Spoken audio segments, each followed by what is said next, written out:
Understanding inflation and its effects is vital for everyone participating in the economy, which is, well, everyone. Just like how the residents of Westview didn't know they were living in Wanda's world, our MCU fans didn't know they were about to learn so much about inflation. In its most basic form, inflation is just the increase in the level of prices that translates into a decline in the purchasing power of money. Simple, really. When Wanda started to lose her grip on Westview, at first the milk Wanda uses is almond, and then it switches to a carton, and finally a glass bottle. These are all the same volume, but their prices are wildly different. Ignoring that almond milk isn't cow milk for a second, the price of a gallon of almond milk is $3.75, while the price of a gallon of milk in 1985 was only $1.70. Back in 1950, represented by the glass bottle, that same gallon would have only cost you 89 cents. Inflation often occurs when there is too much money chasing too few goods.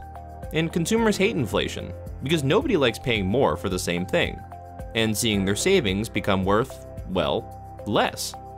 Inflation is measured by the Consumer Price Index, or CPI, a weighted average of the prices of various goods and services, including primarily food, shelter, transportation, and household expenses. This basket of goods and services is intended to represent the experience of a typical consumer, and the weights are based on usage habits and adjusted every 2 years in Canada and every 5 years in the US.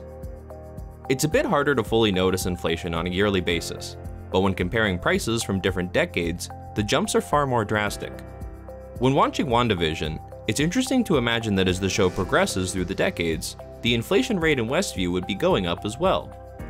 If we calculate inflation over the decades in the show, the rate in Westview would be a whopping 30% per week. While it's not addressed, at that rate of inflation, Vision's job at the data processing office would be inadequate to support a family of 4 by the time they make it to the 70s.